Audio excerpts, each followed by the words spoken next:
Well, now we turn to the performers on the Motown label, and we're going to focus really, the high point of the period is the one that we're going to, between 64, 66, sort of parallel to the first big success of the Beatles and the American response, which really starts to launch in the summer of 1965. Remember our talk about folk rock, Mr. Tambourine Man, Dylan, and all of that last week. The early successes at Motown, the sort of first performers to really get on the charts, besides we were talking about before, the Marvelettes and Mr. Postman or the Contours, Smokey Robinson and the Miracles. Smokey Robinson, not only a singer-producer at Motown, but also an artist in his own right. His group had a #1 R&B hit, #2 on the pop charts in 1960 with a track called Shop Around. That was a tune that they recorded, and Berry Gordy took the recording home. I don't know if he was listening to it on reel-to-reel or acetate or whatever. Acetates were little sort of temporary records you could press to be able to hear something on your record player, but you could only play the record, you know, maybe a dozen times before it wore out. But it was a great temporary way to find out how a record was going to sound. Anyway, he's listening to it at home. He decides in the evening, you know, this song is just, the tempo is just wrong. The tempo is wrong. So he calls everybody in the Miracles up and says, we have to re-record it. And they said, tomorrow? He said, no, now. So he gets them all out of bed. They all go down to the recording studio in the middle of the night. In fact, they couldn't find the piano player who was on the session, so Berry Gordy himself actually plays piano on that record. They adjust the tempo, and that's the version that becomes a hit. I mean, imagine the guy's so sort of consumed with the business that he's going to release a record. He decides he's got to call everybody together at the last minute to totally re-record it because he's not quite sure the tempo is right. But that's the kind of intensity that Berry Gordy Jr. Was devoting to Motown in those early years. Thinking about Smokey Robinson and the Miracles, another early hit for them in 1962 is You've Really Got a Hold on Me. That was #1 on the R&B charts, #8 on the pop charts, and it was a song that the Beatles covered as well in the early days. Beatles covered a lot of Motown stuff in their early days when they were doing cover versions on those first few albums. Another early star for Motown was Mary Wells in 1962. She had a pretty big hit with The One Who Really Loves You, and then the song that I think she's most known for from 1964, a #1 hit on the pop charts, My Guy. Now, as we talk about the rest of these artists, I want to start by talking about just the artists that were produced by the Dozier Holland songwriting and production team, because in many ways, HDH, Dozier Holland, were one of the most successful songwriting production teams in all of popular music during the mid-60s, so they compare really quite favorably against people like Bob Dylan, the Byrds, the Beatles, the Rolling Stones, all of these people who are having tremendous success in the middle of the decade by 65 or 66. So here are some of the artists that worked with Dozier Holland. The Supremes. If you're going to choose one group that really represents what Motown was in the middle of the 1960s, it has to be the Supremes. And for all those people who say that when the Beatles came to this country, it pushed the music that was happening before, the girl groups, for example, off the charts, well, that's not quite right. Not only were there still Phil Spector girl group hits after the Beatles had their first success in 1964, but the Supremes were nothing if not a girl group. And they had fantastic success from starting in 1964 all the way through the end of the decade. So this may not have been the same girl groups that were coming out of the New York studios, but this one coming out of Detroit did just fine. Thank you very much. So when we tell these stories about the disruption of the Beatles and the British invasion, there really was an important change that happened with that, but we shouldn't get the idea that it changed everything. So the Supremes, very, very important. Diana Ross, Mary Wilson, Florence Ballard, the kind of the lineup that we usually think of, started out life as the Primettes, because the Temptations at that time were called the Primes, or a group that would eventually become the Temptations was called the Primes. So they were sort of the girl group corresponding to the Temptations. They kept hanging around the studio wanting to get a record, and Berry Gordy Jr. apparently at one point said, go home and finish high school, then we'll think about it. They did release a bunch of records, and all of them flopped. And around Motown, they were called the No-Hit Supremes.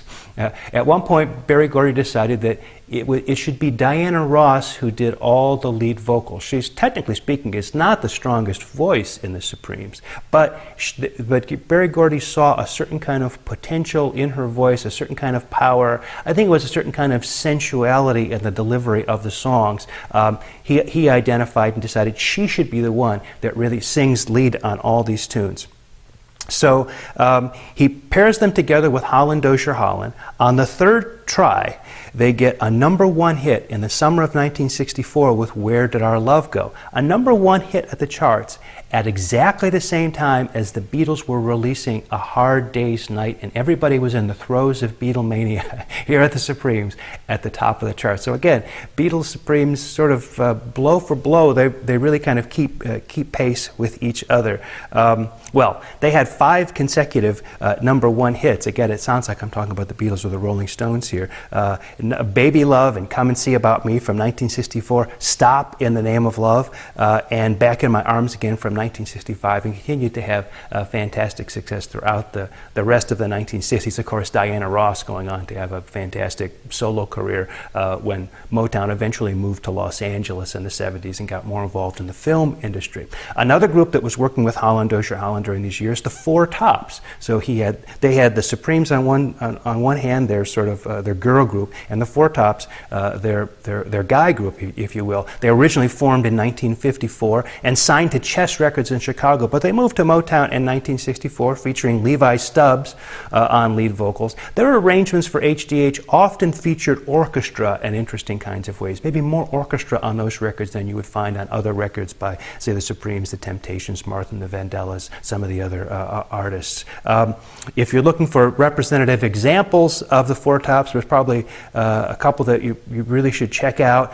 Baby, I Need Your Lovin', a #11 hit from 1964. One of my personal favorites, I Can't Help Myself, or Sugar Pie Honey Bunch. That one was #1 on both the pop and the R&B charts in 1965. Standing in the Shadows of Love was also #1 on both charts in 1966. So some fantastic HDH Four Tops music from the mid-1960s. HDH also worked with Martha and the Vandellas. Now, Martha Reeves, the lead singer of that group, had been a professional singer and was continuing to be a professional singer when she was hired at Motown, not as a singer, but as a secretary. So there was Martha Reeves, typing letters and answering the telephone as the business, trying to get a record contract with the label, because of course she was playing clubs in the evening. So eventually she gets an opportunity to do some singing, first doing background singing. I think she sang background on Marvin Gaye's Stubborn Kind of Fellow from 1962.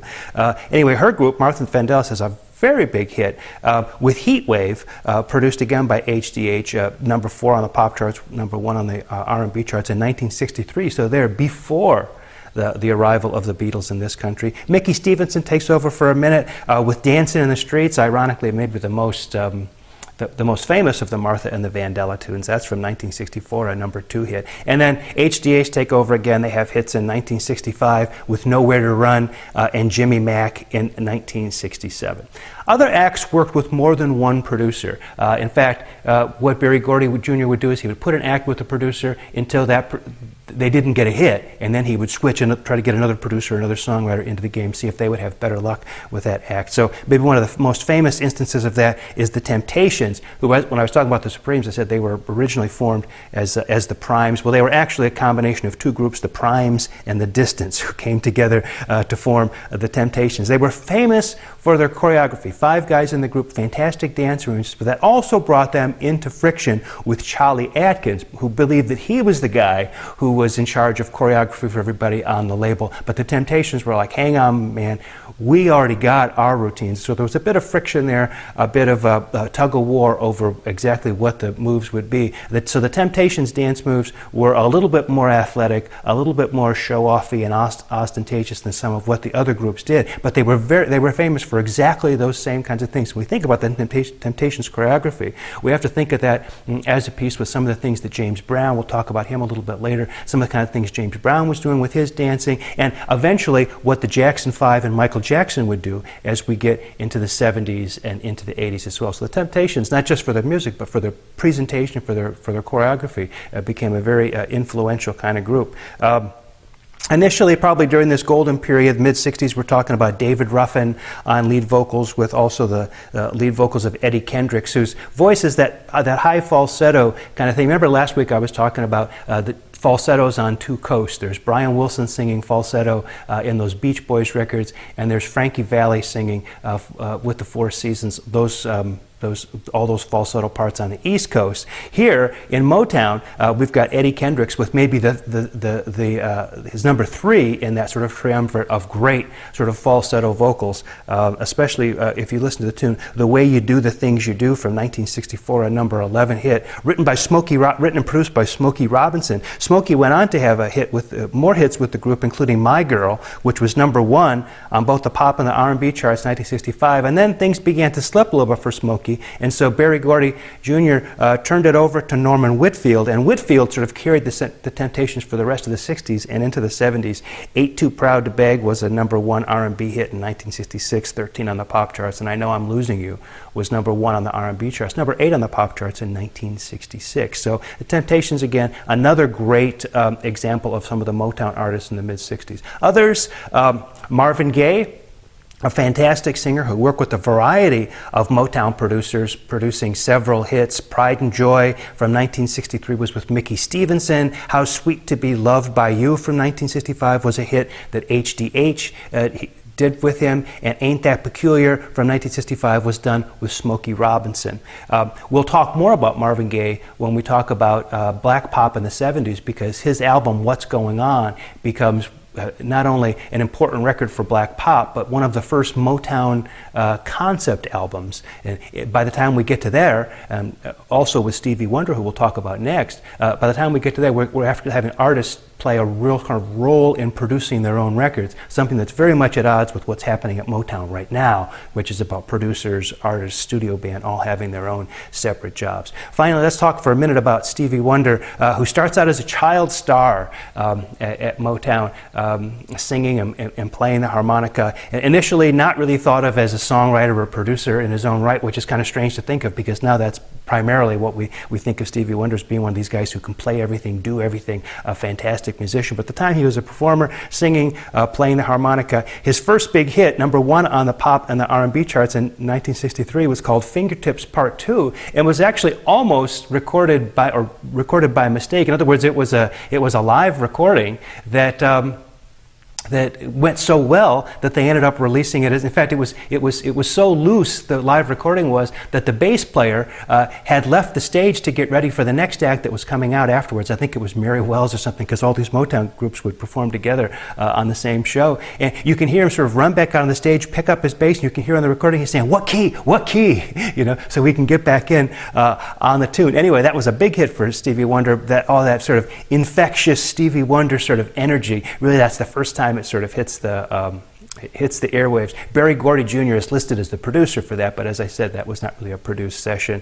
Mickey Stevenson produced "Uptight, Everything's All Right" from 1966, another big hit for Stevie Wonder, number 1 on the R&B charts, number 1 on the pop charts. And as I said with Marvin Gaye, Stevie Wonder will be somebody we really want to talk about in part 2 of this class when we talk about black pop in the 1970s, because both of these guys are become extremely important figures in the history of black popular music in the 1970s, notwithstanding the great role that they played in the 1960s. So that wraps up our discussion of Motown.